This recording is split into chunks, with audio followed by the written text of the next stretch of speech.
ಸ್ನೇಹಿತರೆ, ನಾನು ಪಕ್ಷದ ಕಚೇರಿಗೆ ಈ ಮಧ್ಯೆ ಸುಮಾರು ಕಳೆದ 3 ತಿಂಗಳಿಂದ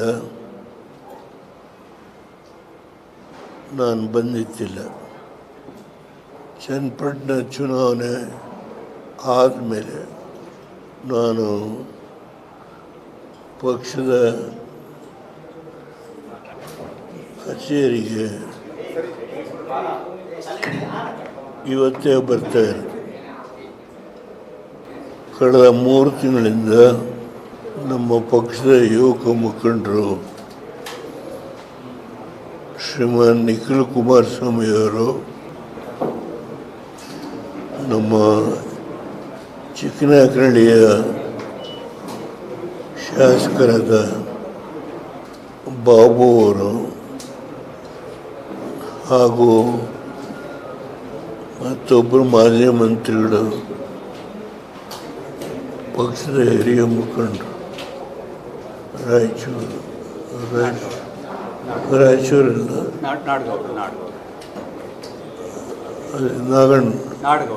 ನಾಡಗೌಡ, ಸುಮಾರು 60-65 ವಿಧಾನಸಭಾ ಕ್ಷೇತ್ರಗಳಲ್ಲಿ ಪಕ್ಷದ ಸಂಘಟನೆಯನ್ನು ಮಾಡ್ತಾ ಇದ್ದಾರೆ.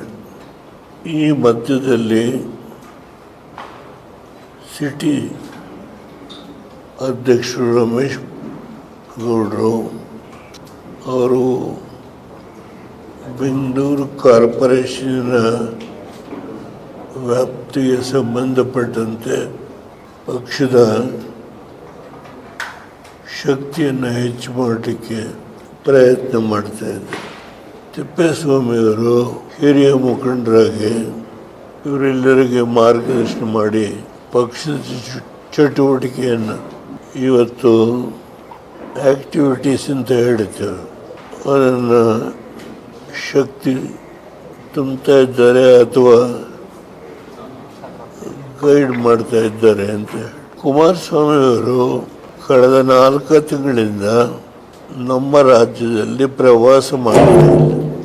ಸ್ವಲ್ಪ ಆರೋಗ್ಯ ಸುಧಾರಿಸ್ಕೊಳ್ಬೇಕಾಗಿತ್ತು. ಈಗ ಅವರ ಆರೋಗ್ಯ ಸಂಪೂರ್ಣವಾಗಿ ಯಾವುದೇ ಸಮಸ್ಯೆ ಇಲ್ಲ. ಏನು ಅವ್ರನ್ನ ಹೊರದೇಶದಿಂದ ಬಂದಂಥ ಡಾಕ್ಟ್ರು ಅವರು ಸಂಪೂರ್ಣವಾಗಿ ಎಕ್ಸಾಮಿನ್ ಮಾಡಿ ಯಾವುದೇ ಸಮಸ್ಯೆ ಇಲ್ಲ, ಇನ್ನು ಅವ್ರು ಎಷ್ಟು ಬೇಕಾದರೂ ರಾಜಕೀಯದಲ್ಲಿ ಹೋರಾಟ ಮಾಡಲಿಕ್ಕೆ ಏನು ತೊಂದರೆ ಇಲ್ಲ ಅಂತೇಳಿ ಹೇಳಿದ್ದಾರೆ. ಈಗ ತಾನೇ ಅವ್ರಿಗೆ ಮಾತಾಡಿದ್ದೀನಿ ಬರಬೇಕಾದ್ರೆ. ಅವರು ಕೆಲವು ದಿನ ಆದಮೇಲೆ ಪ್ರವಾಸ ಶುರು ಮಾಡ್ತಾರೆ. ನಾನೀಗ ಪೀಠಿಕೆಯಾಗಿ ಹೇಳ್ತಾ ಇದ್ದೇನೆ, ನಿಖಿಲ್ ಕುಮಾರಸ್ವಾಮಿಯವರು ಚನ್ನಪಟ್ಟಣದಲ್ಲಿ ಸೋತ ಮೇಲೆ ಅವರು ಅತ್ಯಂತ ಚುರುಕಾಗಿ ಎಲ್ಲ ಕಡೆ ಬಾಬು ಅವ್ರನ್ನ ಜೊತೆ ಕರ್ಕೊಂಡು ಇವತ್ತು ಪ್ರವಾಸ ಮಾಡಿ ತುಂಬ ಒಂದು ಮೆಚ್ಯೂರ್ಡ್, 3 ಸಾರಿ ಸೋತಿದ್ದರೂ ಆ ಪೆಟ್ಟಿನ ತಿಂದಿದ್ದಾರೆ. ಅದರ ಅನುಭವದಿಂದ ಇವತ್ತು ಅತ್ಯಂತ ಉತ್ತಮವಾಗಿ ಒಬ್ಬ ಅನುಭವಿ ರಾಜಕಾರಣಿ ಥರ ಕೆಲಸ ಮಾಡ್ತಾ ಇದ್ದಾರೆ. ನನಗೇನು ತೊಂದರೆ ಇಲ್ಲ. ನಿಮಗೆಲ್ಲ ಗೊತ್ತಿದೆ, ಕಾಲಿನ ನೋವು ಒಂದು ಬಿಟ್ಟರೆ ಬಾಕಿ ಯಾವ ತೊಂದರೆ ಇಲ್ಲ. ಅದು ನೆನ್ನೆ ಜವರೇಗೌಡರು, ನಮ್ಮ ಸಿಟಿ ಪ್ರೆಸಿಡೆಂಟು ತಿಪ್ಪೇಸ್ವಾಮಿಯವರು, ನೀವು ಆಫೀಸ್ಗೆ ದಯಮಾಡಿ ಬನ್ನಿ, ಸ್ವಲ್ಪ ಆ್ಯಕ್ಟಿವಿಟೀಸ್ ನಾವು ಹೆಚ್ಚು ಮಾಡಬೇಕಾಗತ್ತೆ ಅಂತೇಳಿ ನನಗೆ ನಿನ್ನೆ ತಿಳಿಸಿದ್ರು. ಇವತ್ತು ಬರ್ತೀನಿ ಅಂತೇಳಿ ಬಂದಿದ್ದೇನೆ. ನಿಮ್ಮನ್ನೆಲ್ಲ ಬರಮಾಡ್ಕೊಂಡಿದ್ದೇನೆ.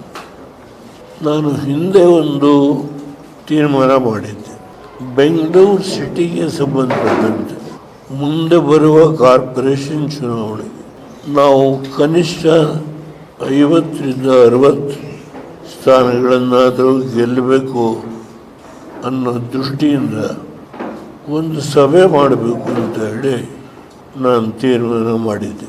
ಹೆಚ್ಚಿನ ವಿಡಿಯೋಗಳಿಗೆ ಪ್ರತಿಧ್ವನಿ ಯೂಟ್ಯೂಬ್ ಚಾನೆಲ್ ಸಬ್ಸ್ಕ್ರೈಬ್ ಮಾಡಿ, ಬೆಲ್ ಐಕಾನ್ ಕ್ಲಿಕ್ ಮಾಡಿ.